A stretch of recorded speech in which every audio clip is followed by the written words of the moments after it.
বর্তমানে যারা সৌদি আরবে আসতেছেন তাদের ম্যাক্সিমাম ক্ষেত্রে এরকম হইতেছে, আপনাদের দেশেও যে কফিলার কোম্পানির কথা বইলা আনাইছে, আইসা দেখছেন আপনার কফিল নাই, কোম্পানি নাই, মানে ওই নামে কোম্পানি নাই, ওই নামে কফিলই নাই, দেয় না আপনার আকামা, দেয় না কোনো কিছু। তাই না আপনারা মনে করেন রাস্তার মধ্যে সেরে দিছে বা একজনের বাসার মধ্যে রাখছে, 2 দিন পরে আপনারা মনে করেন ওই বাসা থেকে লামাই দিছে। ম্যাক্সিমাম মানুষের ক্ষেত্রে এরকম হইতেছে, আপনার নাই কোনো কোম্পানি, নাই কোনো কফিল, নাই কোনো আকামা, তখন আপনারা মনে করেন যে গুরানের উপরে রাখবো, আজকে এদিকে কালকে ওইদিকে, কালকে ওইদিকে, আর কাজ আপনার কাজ কই থেকে দিব আপনারে? কাজটা দেওয়ার কোনো সিস্টেম নাই। আর যদিও কাজ দেয় তাহলে আপনার মনে করেন সাপ্লাইয়ের মধ্যে দিব, সাপ্লাইয়ের মধ্যে 10 দিন এখানে কাজ করবেন, মানে 5 দিন ওইখানে কাজ করবেন। নতুন অবস্থা, আপনি কাজ কাম জানতেন না, আপনার কোনো অভিজ্ঞতা নাই, কোনো এক্সপিরিয়েন্স নাই, কোনো কিছু নাই। কাজের মধ্যে গেলে আপনি নতুন লোক, আপনার মনে করেন ডাইনে যাইতে বলে আপনি ডাইনে বামে যাবেন, বামে যাইতে বলে আপনি সোজা যাবেন, বুঝবেন না কোনো কিছু। তারপর আপনার কাজ থেকে দিব বাহির কইরা, আপনি তখন মনে করেন হয়রানির মধ্যে ভুগতে হইব, পারবেন না আপনি কোনো কিছু বলতে। তখন শুরু হইব আপনার দালালের নির্যাতন। আপনি পাইবেন না আকামা, পাইলেন না মনে করেন না যে পাইলেন না কাজ, পাইলেন না কোম্পানি, পাইলেন না কফিল, আপনি কি করবেন? রাস্তা ঘোরা ছাড়া আপনার কোনো অপশন নাই। মানে সেকেন্ড অপশন হইব যে মনে করেন মসজিদে ঘুমানো, আর রাস্তায় মনে করেন না যে রাস্তায় বের হলে তো সৌদি খানা দেয়। এভাবে মনে করেন না যে আপনি চলতে হইবে, এভাবে আপনি থাকতে হইবে। এভাবে আপনি কতদিন থাকবেন? এভাবে আপনি কতদিন চলবেন? এই জন্যই বলি, যারা মনে করেন নতুন সৌদি আরবে আসতেছেন বা নতুন সৌদি আরবে আসবেন, তারা অবশ্যই খোঁজখবর নিয়ে দেখবেন। খোঁজখবর নিয়ে তারপর মনে করেন না যে ভালোভাবে খোঁজখবর তদন্ত নিয়ে তারপরে আসবেন। যে কোম্পানির মধ্যে আপনারা আনাইতেছে, যে কোম্পানির নাম বলছে, সৌদি আরবে আসলে মনে করেন এরকম এই নামে কোনো কোম্পানি আসেনি। খোঁজখবর লইয়া তারপরে মনে করেন না যে আসবেন।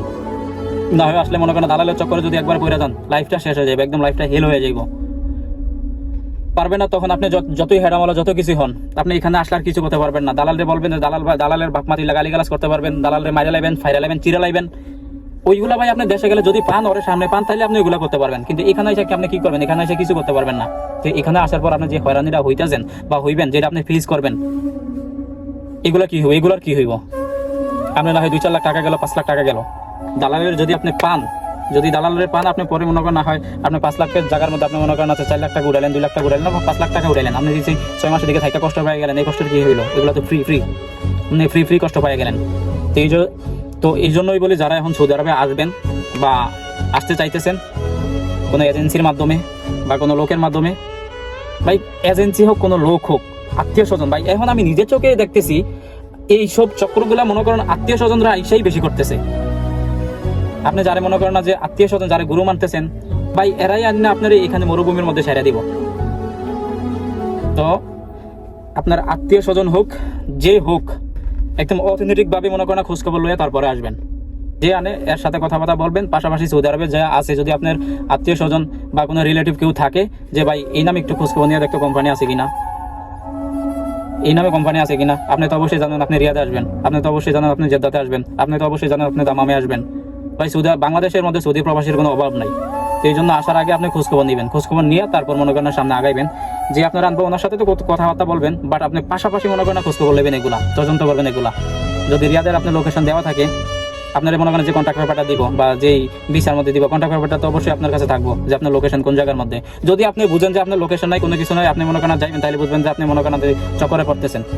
ভাই যখন আপনার মনে করেন আরে ভাই এই জায়গার মধ্যে আমি আসি তো, যখন আপনার এজেন্সির লোক বা আপনার যে আত্মীয় স্বজন, আর ভাই এই জায়গার মধ্যে আমি আসি তো মানে কি বুঝো নাই? এতে যে আমি আসির পরে যে কি বলবো, ওইটাই। ভাইয়ের রেফারেন্সে আসেন, আত্মীয় স্বজনের রেফারেন্সে আসেন, বন্ধু বান্ধবের রেফারেন্সে আসেন, যার রেফারেন্সে আসেন, ভাই কাউরে বিশ্বাস করবেন না। হ্যাঁ, মুখোমুখি আপনি এক কথা বলবেন, ঠিক আছে, আপনি যেভাবে বলবেন এইভাবেই, আপনি যেভাবে বলবেন এইভাবেই, বাট আপনি আশেপাশে খোঁজখবর লইবেন। খোঁজখবর নিয়ে যে আসলে এই নামে কোম্পানি আছে কিনা, এই কাজ আসেনি, কোম্পানি থাকলে মনে করেন আপনি যে পেশাতে আসতেছেন, এভাবে যারা আছে এগো কি অবস্থা। অবশ্যই তো কোম্পানি যদি থাকে, তাহলে তো অবশ্যই মনে করেন যে একটা কোম্পানির মধ্যে হাজার মনে করেন যে আমেল থাকে। তো এর মধ্যে যদি কেউ থাকে, ধরেন মনে করেন যদি আপনার আত্মীয় স্বজন কেউ থাকে, বা একটু কষ্ট করে হইলে হোক, ভাই যদি একটু কষ্ট হয়, তারপর ভাই একটু খোঁজখবর বললে আমার একটু জানা বা আমার একটু জানায়েন যে এই নামে কোম্পানি আসলে আছে কিনা, বা থাকলেও আমি যে পেশাতে যাইতেছি এদের অবস্থা কিরকম।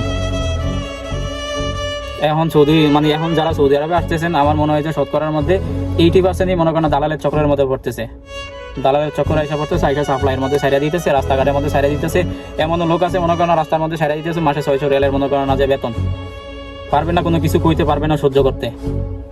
তো যদি আসতে চান সৌদি আরবে, তাহলে অবশ্যই খোঁজখবর নিয়ে তারপরে আইসেন। যেহেতু আমি একজন সৌদি প্রবাসী, ব্যক্তিগত জায়গা থেকে পরামর্শ দিলাম, বাকিটা আপনারা দেখেন। অবশ্যই খোঁজখবর নিয়ে আসেন।